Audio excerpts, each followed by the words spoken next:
ان کو قتل کیا جنہوں نے شرک کیا تھا، تو اس طرح ان کی توبہ اللہ نے قبول کر لی۔ پھر جب تورات دی اللہ نے، تو موسیٰ علیہ السلام 40 صحابہ کو ساتھ لے کر گئے تھے، تو انہوں نے کلام اور اللہ کے درمیان ہونے والی گفتگو تو سنی، لیکن انہیں نظر کچھ نہیں آیا۔ تورات میں آتا ہے کہ ان پر ایک قسم جس طرح بادل چھا جاتے ہیں، دھند اس طرح چھا گئی تھی اور انہیں دکھائی کچھ نہیں دیا۔ تو یہ پھر کہنے لگے کہ جناب ہم آپ کے کہنے پر کیسے اعتبار کر لیں کہ اللہ آپ سے ہم کلام ہوا ہے؟ ہم تو اس وقت مانیں گے جب اپنی آنکھوں سے اللہ کو سامنے دیکھ لیں۔ ایک زوردار کڑک ہوئی اور سارے کے سارے مر گئے۔ پھر اللہ تعالیٰ نے ان کو زندہ کیا موت کے بعد، اور انہیں اس لیے کیا کہ تم شکر گزار بنو۔ پھر صحرائے سینا میں جب یہ 40 سال کے لیے پابند کر دیے گئے، انہوں نے جہاد سے انکار کر دیا، فلسطین پہ حملہ کرنا تھا، انکار کیا، تو اللہ نے فرمایا 40 سال کے لیے وہ سرزمین تم پر حرام ہے۔ تو اس صحرا میں ان کی موت یقینی تھی، اور یہ لاکھوں کی تعداد میں تھے، ان کے جانور بھی ساتھ تھے۔ تو اللہ تعالیٰ نے اس صحرا میں ان پر بادلوں کا سایہ کر دیا، خوراک کے لیے من اور سلوا اتارے، اور حکم دیا کہ اللہ کی یہ پاکیزہ روزی کھاؤ۔ لیکن انہوں نے اس معاملے میں بھی اللہ کے حکم کی نافرمانیاں کی۔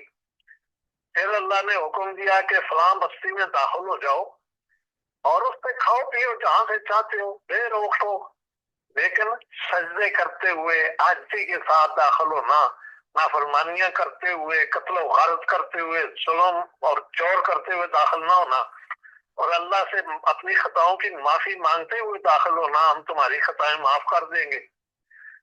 تو انہوں نے اس بات کو ہی بدل دیا جو کلمہ اللہ نے بتایا تھا، تو اس کو بدل کر کچھ اور کر دیا انہوں نے۔ تو اللہ تعالیٰ فرماتے ہیں میں نے آسمان سے ان پر ایک عذاب نازل کیا، یہ طاعون کی بیماری تھی جو چند گھنٹوں میں ہزاروں لوگوں کو مار دیتی تھی۔ پانی کا مسئلہ صحرا میں پیدا ہو گیا کہ میں نے بتایا ہے کہ یہ لاکھوں کی تعداد میں تھے، کہ قابل جنگ افراد جو تھے ان کی تعداد 6 لاکھ تھی، اندازہ لگا لیں۔ تو جب پانی کا سوال موسیٰ علیہ السلام نے کیا اپنی قوم کے لیے، تو اللہ نے ایک پتھر دکھایا کہ اس پتھر پر اپنی لاٹھی مارو۔ جب انہوں نے ماری تو 12 چشمے جاری ہو گئے۔ یہ پتھر آج بھی صحرائے سینا میں موجود ہے، سیاح لوگ اسے دیکھتے ہیں، اور 12 سوراخ آج بھی موجود ہیں۔ یہ کوئی 3-4 من کا پتھر تھا، اور یہ اونٹ پہ لادے ہوئے جدھر جدھر سفر کرتے اسے ساتھ لے جاتے۔ پانی کی ضرورت ہوتی تو موسیٰ علیہ السلام اس کو اپنی لاٹھی ٹچ کرتے تو پانی جاری ہو جاتا، جب ضرورت نہ ہوتی پھر اپنی لاٹھی مارتے تو پانی بند ہو جاتا۔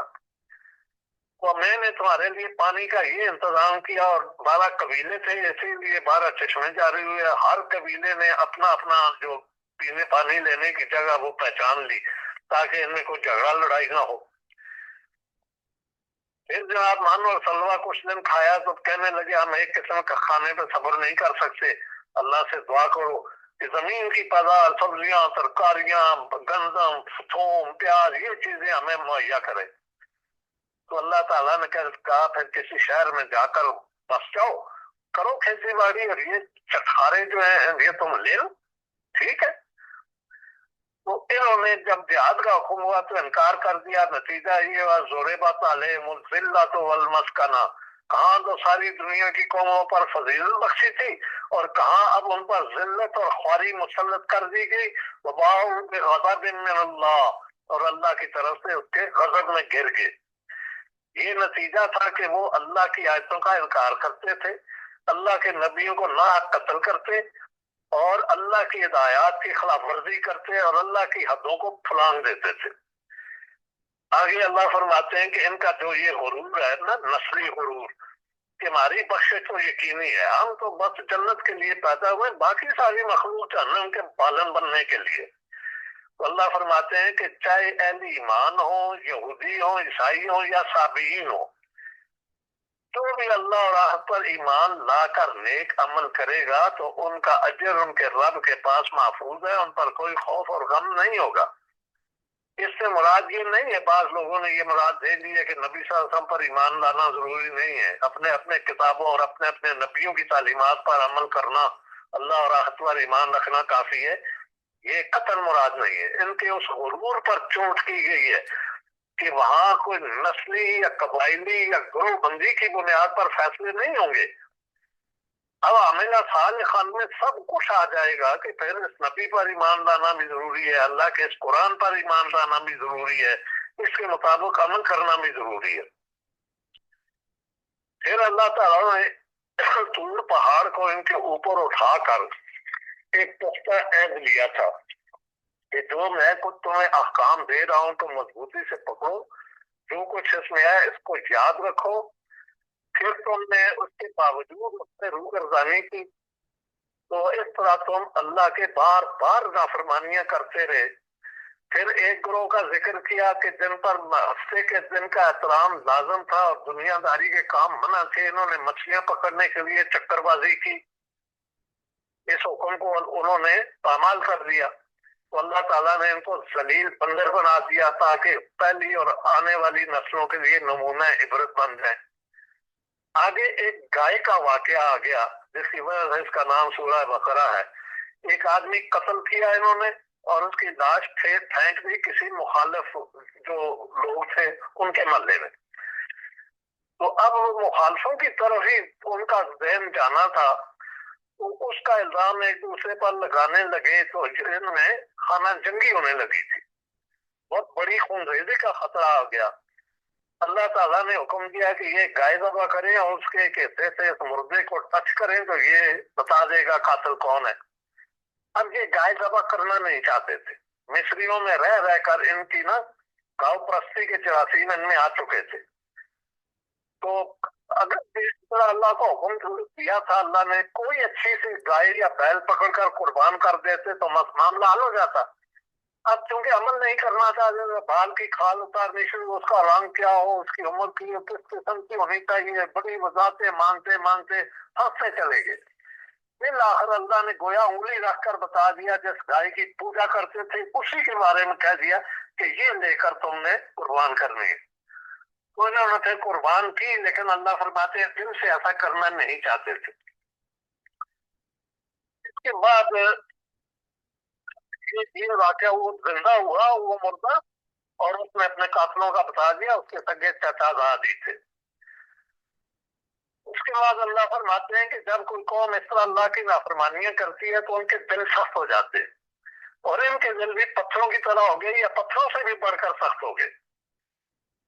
پھر آخری جو آیت ہے، آخری آیت نمبر 75، اس میں مسلمانوں کو اللہ تعالیٰ نے توجہ دلائی ہے، افتطمعون ان یؤمنوا لکم، اے مسلمانوں کیا تم یہ امید رکھتے ہو کہ یہ تمہاری بات مان لیں گے؟ وقد کان فریق منہم یسمعون کلام اللہ، جبکہ ان میں سے ایک گروہ کا ہمیشہ سے یہ شیوا رہا ہے اور آج بھی ہے کہ اللہ کے کلام کو سنتے ثم یحرفونہ، پھر اس میں تحریف کر دیتے ہیں۔ تحریف کہتے ہیں کہ اصل معنی مفہوم سے پھیر کر کچھ کا کچھ کر دینا، اور یہ کرتے من بعد ما عقلوہ، اس کو اچھی طرح سمجھ لینے کے بعد، وہ یعلمون، اس حال میں کہ وہ جانتے، یعنی جیتا دانستہ اس میں تحریف کرتے۔ تو اب مسلمانوں کو اللہ فرما رہا ہے کہ تمہیں یہ غلط فہمی جو ہے خوش فہمی دل سے نکال دو کہ یہ تمہارے کہنے پر ایمان لے آئیں گے۔ ان کا اپنی کتابوں کے ساتھ کیا رویہ رہا ہے، اور یہ جب ایمان والوں سے ملتے ہیں تو قالوا آمنا، کہتے ہیں ہم بھی مان لائے، ہم اللہ کو، آخرت کو، فرشتوں کو، نبیوں کو، پہلی کتابوں کو مانتے ہیں، تو ایمان اور کیا چیز ہے، ہم بھی تو ایمان والے۔ لیکن جب تنہائی میں ایک دوسرے سے ملتے ہیں، قالوا اتحدثونہم بما فتح اللہ علیکم، تو یہ کہتے ہیں ان سے کیا تم مسلمانوں کو وہ باتیں بتاتے ہو جو اللہ نے تم پر کھولی تھی، لیحاجوکم بہ عند ربکم، تاکہ انہی باتوں کی بنیاد پر تمہاری رب کی عدالت میں یہ تم سے حجت بازی کریں۔ افلا تعقلون، کیا تم عقل سے کام نہیں لیتے؟ اب دیکھیں اللہ کے بارے میں کیسا گھٹیا تصور تھا۔ مسلمان ان سے پوچھتے تھے تمہاری کتابوں میں اس آخری نبی کی کیا نشانیاں ہیں، اس کی تعلیمات کے بارے میں کیا کچھ ہے، تو جو ان کے اناڑی علامات تھے وہ بتا دیتے تھے۔ اب مسلمان جو اس سے وہ ساری باتیں پوری ہیں تو ان کا ایمان اور مضبوط ہو جاتا۔